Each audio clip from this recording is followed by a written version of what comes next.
Urge, l'avion de Melania Trump aurait fait demi-tour à cause d'un problème technique. Urge, Flandre occidentale, un tracteur percute un groupe de cyclistes, un mort et des blessés. Surge, Staffan de Mistura, émissaire de l'ONU pour la Syrie, annonce quitter ses fonctions. Christine Lagarde. Démarche arrière au sujet de sa visite en Arabie Saoudite. Et la directrice du FMI, qui samedi encore confirmait sa venue à une conférence sur les investissements en Arabie Saoudite, a suspendu sa visite sur fond de l'affaire Jamal Khashoggi. La directrice du Fonds monétaire international, FMI, Christine Lagarde, a repoussé un voyage prévu au Proche-Orient, qui comportait une étape en Arabie Saoudite, et sa participation à une conférence controversée depuis la disparition du journaliste saoudien Jamal Khashoggi.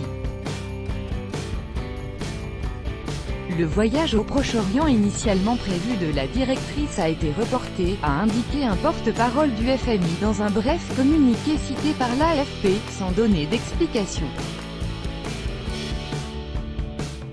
Madame Lagarde devait participer à une conférence sur les investissements dans le royaume, boycottée par de nombreux invités prestigieux, depuis la disparition le 2 octobre de M.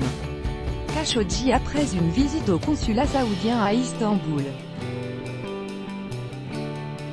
Samedi encore, lors des réunions d'automne du Fonds à Bali, Madame Lagarde avait indiqué qu'elle se rendrait à cette conférence à Riyad où le Gotha de l'industrie et de la finance devait se retrouver du 23 au 25 octobre.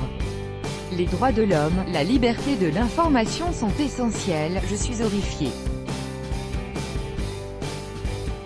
Mais je dois conduire les affaires du FMI aux quatre coins du globe, avait alors dit Madame Lagarde. Quand je visite un pays je dis toujours ce que je pense, vous me connaissez, je le fais, a-t-elle souligné. Donc, à ce stade, je ne vais pas changer mes projets mais je serai très attentive aux informations qui vont apparaître ces prochains jours et je vais m'exprimer, a averti la responsable. À l'instar d'une série d'entreprises internationales, Google a plutôt annoncé sa décision de se retirer de la liste des participants au sommet Future Investment Initiative qui se tiendra fin octobre à Riyad. Virulent critique du pouvoir saoudien, M. Khashoggi n'a plus donné signe de vie depuis son entrée le 2 octobre dans le bâtiment du consulat saoudien à Istanbul. Selon sa fiancée qui l'y avait accompagné, il devait y obtenir des documents nécessaires pour leur mariage. Des responsables turcs ont affirmé qu'il y avait été assassiné par des agents saoudiens. Pour sa part, Riyad rejette les allégations turques tout en affirmant que le journaliste a quitté le bâtiment.